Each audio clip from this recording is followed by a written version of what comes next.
voulez bien vous présenter? Oui, alors je m'appelle Vieux-Sange Mathieu, je suis responsable des jardiniers au Jardin de l'Imaginaire. On est une équipe de 4 personnes.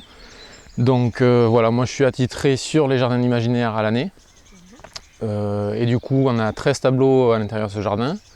Et du coup, ici, on va parler exclusivement de la roseraie. Donc cette roseraie est composée de plusieurs variétés de rosiers, dont des rosiers buissons comme celui-ci et des rosiers grimpants. Donc là, plus particulièrement, on va parler du rosier buisson. Celui-ci, donc du coup, il a eu une taille au mois de mars-avril. Donc du coup, si vous voulez voir la technique un petit peu, du coup celui-ci, on a laissé 3 brins, 3 branches majeures. Oui. Normalement, on en laisse soit 3, soit 5 grand maximum. Donc là, c'est un jeune sujet, donc du coup, on est resté sur 3 pour qu'il ait plus de réserve et plus de force, pour qu'il fleurisse. Donc du coup, vous voyez, admettons comme une branche comme celle-ci, on laisse tout le temps 3 bourgeons et le troisième vers l'extérieur. Tout le temps vers l'extérieur pour que le rosier en lui-même, il ait tout le temps de la clarté qui rentre, la lumière et de l'air à l'intérieur du rosier. On le dégage tout le temps à l'intérieur et on fait partir tout le temps sur un bourgeon extérieur. Donc là, on voit que le bourgeon est bien parti et qu'il va donner une fleur à la fin, quoi. Donc tout le temps dégager à l'intérieur, nettoyer tout ce qui est plaie dans la saison, des branches qui sont cassées ou des choses comme ça ou pourries. Donc tout le temps nettoyer ça et après tout le temps dégager l'intérieur du rosier pour que l'air rentre et la lumière rentre dans le rosier et tout le temps sur un bourgeon extérieur et tout le temps 3 voire 5 yeux grand maximum. Mais ça fait une vingtaine de centimètres à peu près, comme là ça fait une vingtaine de centimètres et il y a 3 yeux. Pour quelle raison 3 ou 5 yeux et pas 10 et pas 2? Parce que plus on va en laisser, plus ça va tirer sur la sève, du coup moins on aura de fleurs, tout simplement, et moins de force pour fleurir. Parce que si vous voulez, après, une fois que la fleur est passée, nous on va le redescendre, on va le retailler un petit peu pour que ça redonne une fleur derrière. Mais si on le laisse, admettons, à cette hauteur-là, il va falloir que la sève monte ici pour pousser après derrière. Alors que là, déjà, on va le rabattre ici, il n'aura que ça pour lui donner les réserves pour refleurir derrière. Donc c'est pour ça. Comment vous vous organisez quand vous taillez cette roseraie? En principe, nous on travaille avec 2 personnes. Une personne qui fait tous les buissons, comme ça il y a tout le temps la même taille, et une personne qui fait tous les grimpants. D'accord. Et là, c'est vous qui avez fait tous les buissons? Tous les buissons, oui. Après, c'est mon collègue qui a fait tous les grimpants, mais... Et donc, comment ça s'organise le matin? Vous êtes donc... comment vous démarrez ce chantier? Nous, on commence tout le temps de par en haut, parce que du coup, le passage ici, donc du coup, comme ça, toute la taille est faite sur le passage, et plus on va vers en bas, quoi. Mais du coup, tout le temps vers en haut, comme ça, le passage est propre, est fait. C'est eux qui ont eu la première taille, donc du coup, c'est eux qui vont fleurir en premier. Et du coup, on décale petit à petit vers en bas, quoi. Alors, je ne suis pas sûre d'avoir compris. Qu'est-ce que vous voulez dire quand vous dites que le passage est propre? En fait, le passage des visites se passe comme ça, en haut, et ils redescendent par ici. Oui. Du coup, tous ceux-là, rosiers, ils sont taillés en premier, et c'est eux qui vont fleurir en premier. Du coup, sur le passage, c'est ce qui est le plus intéressant. Au moins, les visiteurs voient des roses les premiers, que si c'est ceux-là qui sont en fleurs au fond, du coup, ils ne les voient pas, et c'est à moins d'intérêt, on va dire. D'accord. Donc, cette année, vous les avez taillés quand, ceux-là? Ceux-là, mars, courant mars, début mars, ils ont une taille, là, tous.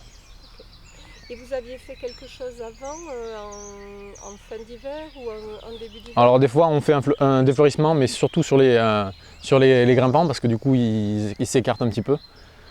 Et un peu sur certaines variétés de buissons, mais bon, après on n'a pas forcément plus de temps que ça, comme on refait certains tableaux, donc du coup on n'a pas forcément le temps. Donc du coup on les laisse comme ça, on les défleurit. On ne fait pas vraiment la taille idéale, mais du coup ça n'a aucune... Pour quelle raison défleurir, c'est pas la taille idéale? Non, c'est-à-dire que normalement il faudrait les défleurir tous. Oui. Bon, on n'a pas forcément trop le temps à chaque fois de tous les défleurir, mais sinon oui, il faudrait les défleurir pour pas que ça fasse les graines en haut et que ça tire sur la sève, mais c'est tout. C'est tout.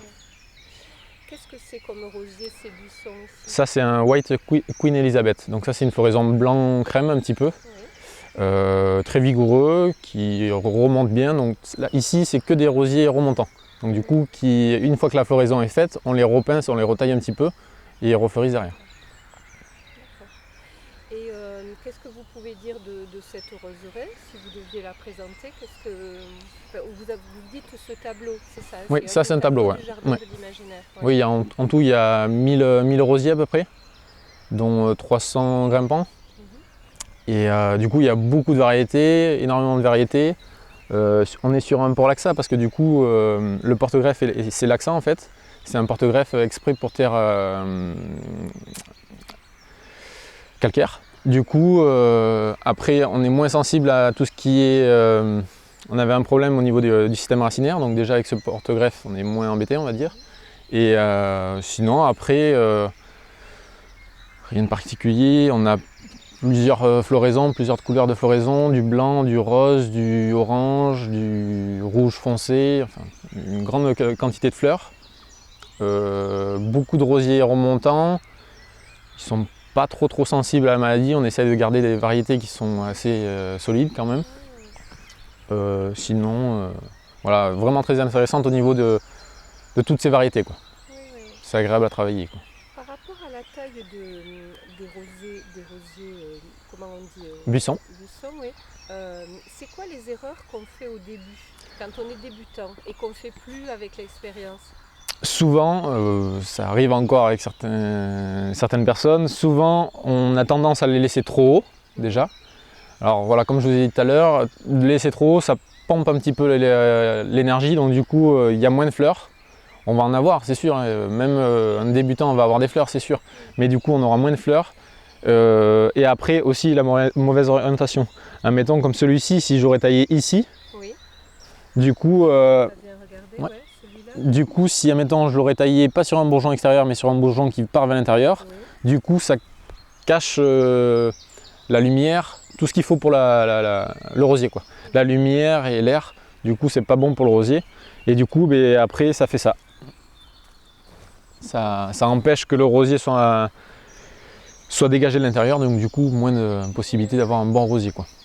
Donc là c'est la deuxième branche, donc du coup il s'est développé quand même, donc il y a une petite gêne, mais c'est pas... Oui. Ouais. Et on peut prendre un exemple d'un rosier buisson qui a été problématique à tailler là, dans ce tableau? S'il y en a Enfin, un... problématique, peut-être pas pour vous, mais qui pourrait l'être pour quelqu'un de moins... Est-ce qu'il va y en avoir un?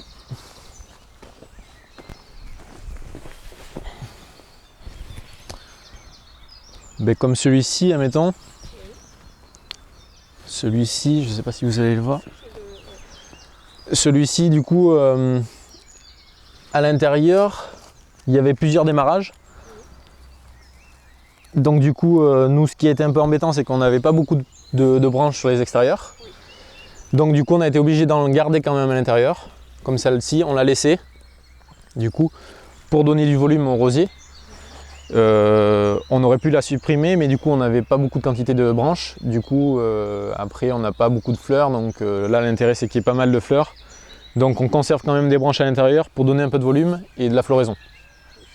Donc, Le volume c'est important pour que le tableau là il ait un voilà, aspect... que la bande de rosier soit belle à voir, parce que bon, du coup on a l'obligation par rapport aux visiteurs, donc du coup on essaye de conserver, même s'il n'est pas très bien formé des fois.